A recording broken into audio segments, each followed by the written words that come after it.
3D artists, you don't need a studio job. I haven't worked in a studio for 7 years and I make $8,000 to $10,000 a month from 3D marketplaces. No constant client hunting, no deadlines, no studio, no boss. But how did I hit those numbers? To get here, I spent years completely immersed in marketplaces. Through trial and error, I tried every method and every strategy, and I found what actually works. By the end of this video, you'll know exactly where your main mistake is and what to do next. So what is my system? Before I tell you about the system itself, you need to understand two foundations. Without them, the system doesn't work.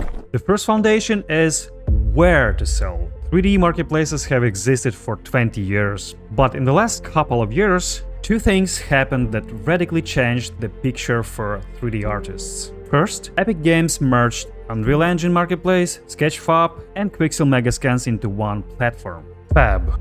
ArtStation Marketplace in the process of transitioning, and Fab pays 88% to creators. Fab changed the economics of the market in one move. Second, Shutterstock bought TurboSquid and removed the main advantage that let 3D artists organically promote their assets. They killed the Checkmate Pro certification. It was a special badge given to assets that met the quality standards. Assets with this badge got exclusive status and rose to the top among hundreds of thousands of others. 3D artists who invested in this status earned solid profits. I was on that list. When Shutterstock removed Checkmate Pro, my sales on TurboSquid dropped sharply. And I moved to Fab, and I don't regret it. The conclusion is simple. Right now, Fab is the only platform where the system still works for 3D artists. That's the first foundation, where you sell. The second foundation is what you sell. And here, the main shift is Unreal Engine. Many 3D artists avoid Unreal Engine. It seems complex after learning Blender, but this is exactly where all the market growth is happening. Unreal became the industry standard. See for yourself. CD Projekt Red, the creators of Witcher and Cyberpunk, abandoned their legendary Red engine.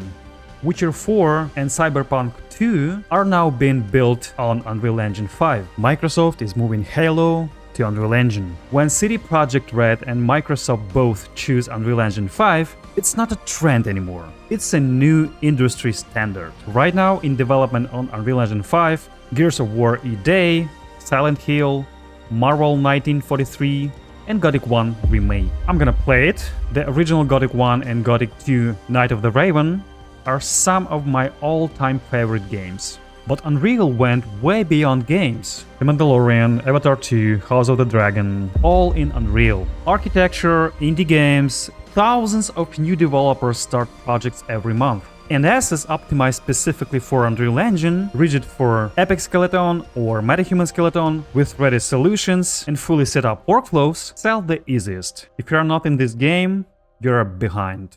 Very far behind. Part 2. The system. This is where the interesting part begins. And let me say right away, this is not theory. This is how I actually work every day. Principle 1. Choose the right niche. But what is the right niche for a 3D marketplace in 2026? First criterion, assets must be integrated into Unreal Engine. A complete project with set up materials, lots, proper folder structure, following Fab requirements, etc. That alone separates you from 80% of sellers on the marketplace. Second criterion, assets tied to characters, with skin and rigging for Epic Skeleton or MetaHuman Skeleton. This is the most expensive category to produce, but also the most in demand. Most 3D artists make static models because it's easier. My niche is clothing for MetaHuman. I chose it because it meets both criteria. These aren't static meshes, so they are fully integrated Unreal assets, ready to work with MetaHuman. Every piece of clothing I make is an immediate solution for the developer. That's what a right niche is. Principle 2. Find the gap inside your niche. What is the gap? It's an empty zone or sub-niche where nothing exists, or where there are very few assets. Most 3D artists make one of two mistakes. Either they go into the most popular categories where there are already hundreds of strong competitors, or they make whatever without analyzing demand. The right approach? take your main niche and find a sub-niche inside it where competition is weak but demand exists. An example from my practice. My niche is clothing for MetaHuman. Inside this niche, I found a specific gap: parametric clothing for MetaHuman. It's clothing that automatically adapts for any MetaHuman body type. The developer doesn't need to reconfigure it for each character. They buy it once, and it works for all body types. Principle 3. The one most people don't get.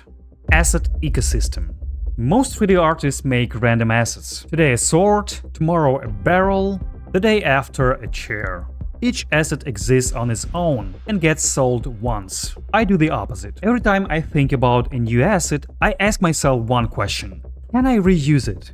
Here's how it works. I make a separate asset, let's say a jacket. It sells as a standalone asset. But then I combine it with other assets into an outfit. That outfit is a separate sale. Then I combine several outfits into a collection with a discount.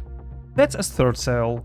You get the point. The same asset gives me 3 streams of income with no additional work.